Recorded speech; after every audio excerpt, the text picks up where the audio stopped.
Bonjour tout le monde, bienvenue au Top Études. Alors on va voir dans cette vidéo un cas récapitulatif de ce qu'on a vu lors de la présentation du bilan. Et on va ajouter une petite partie par rapport à la place du résultat dans le bilan, ça veut dire la variation du bilan. Voilà. On va commencer par le cas récapitulatif. Alors, Mademoiselle Sophia et son fiancé Alain, passionnés de livres, décident de s'installer comme libraire et ils disposent au départ d'un capital de 100 000 qu'ils affectent à leur entreprise. Puis ils achètent un local d'une valeur de 200 000 et du mobilier d'une valeur de 100 000. Alors, pour compléter leurs apports personnels, une banque leur accorde un prêt de 260 000 à rembourser sur 5 ans. Puis ils achètent un stock de livres pour une valeur de 80 000 payables dans 3 mois. Alors il leur reste 60 000 qu'ils déposent en banque comme réserve de sécurité. Alors maintenant on va identifier les ressources, puis on va identifier les emplois. Alors pour les ressources, on a un apport personnel de 100 000, un emprunt bancaire de 260 000 et un crédit du fournisseur 80 000. Donc le montant total des ressources est égal à 440 000. Et pour les emplois, on a un local de 200 000, un mobilier de 100 000 et un stock de livres de 80 000. Et le montant de la banque est égal à 60 000. Donc le montant total est égal à 440 000. Donc comme vous voyez, on a les ressources est égal les emplois. Donc il y a un équilibre entre l'actif, ça veut dire les emplois, et le passif, ça veut dire les ressources. Donc comme vous voyez dans le bilan, alors on a les actifs, le montant des actifs est égal à 440 000, le montant de passif est égal aussi à 440 000. Ça veut dire que tout emploi est financé par une ressource et toute ressource finance un emploi.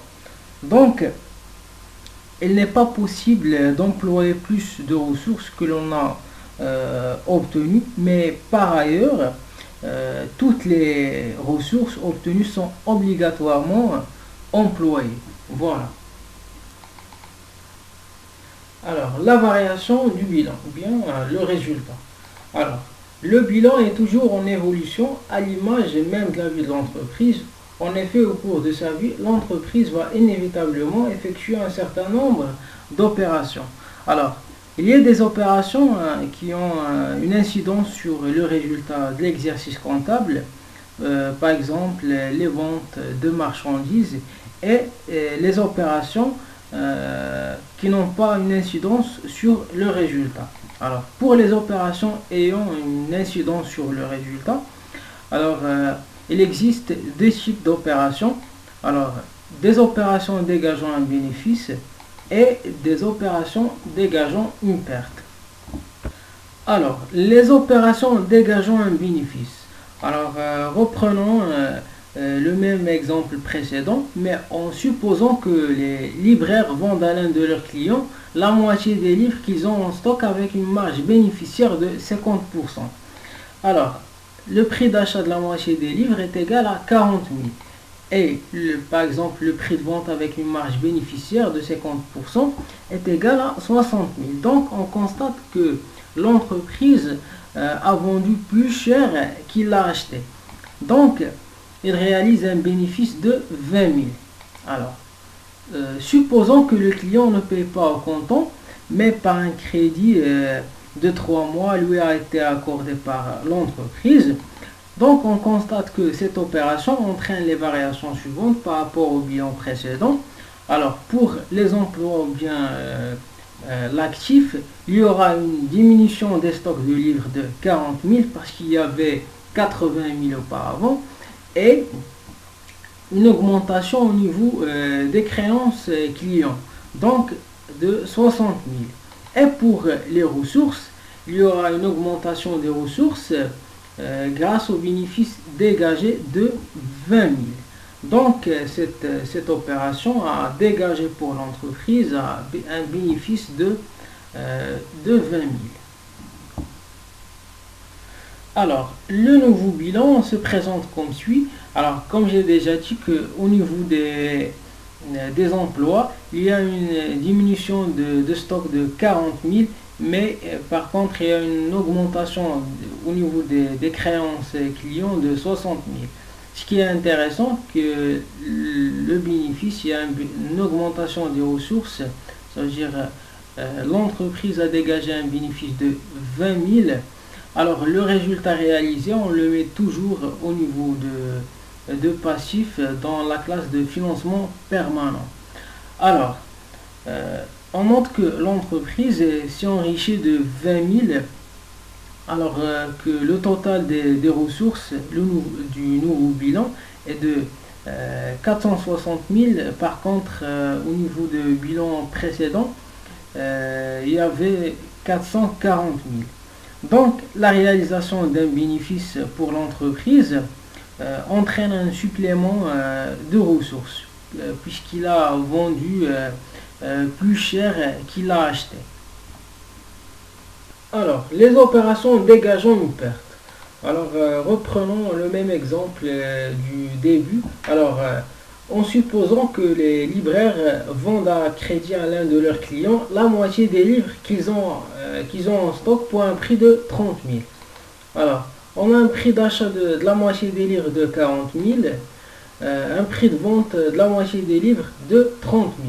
Donc, on constate automatiquement qu'on a une perte de 10 000 parce que l'entreprise a vendu moins cher par rapport à le prix par lequel elle a acheté le stock des livres. Donc, le nouveau bilan se présente comme suit. Alors, au niveau des emplois, alors on a une diminution de stock des livres de 40 000 et des créances clients de 30 000.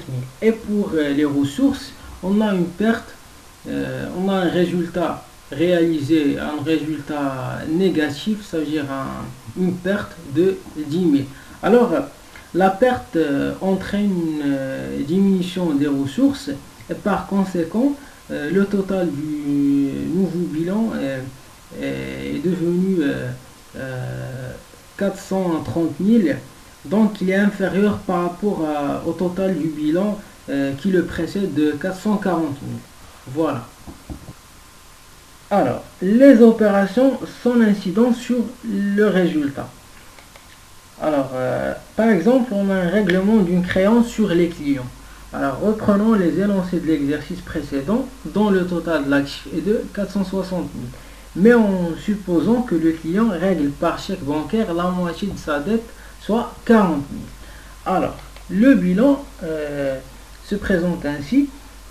Donc, comme vous voyez que on constate que le règlement d'une créance, alors on a une créance de 20 000, donc il a réglé sa dette de 40 000, il reste que 20 000. Donc, le règlement d'une créance ne modifie pas le total du bilan, parce que la composition interne de l'actif est modifiée, juste c'est que on a pour les clients 20 000 au lieu de 60 000 et pour la banque 100 000, on a maintenant 100 000 au lieu de 60 000. Voilà, donc il n'y a pas une incidence sur le résultat et on a toujours un bénéfice de 20 000 et le montant des actifs est égal au montant des passifs. Donc, on a un bilan bien équilibré. Voilà. Et merci, on se voit dans la prochaine vidéo.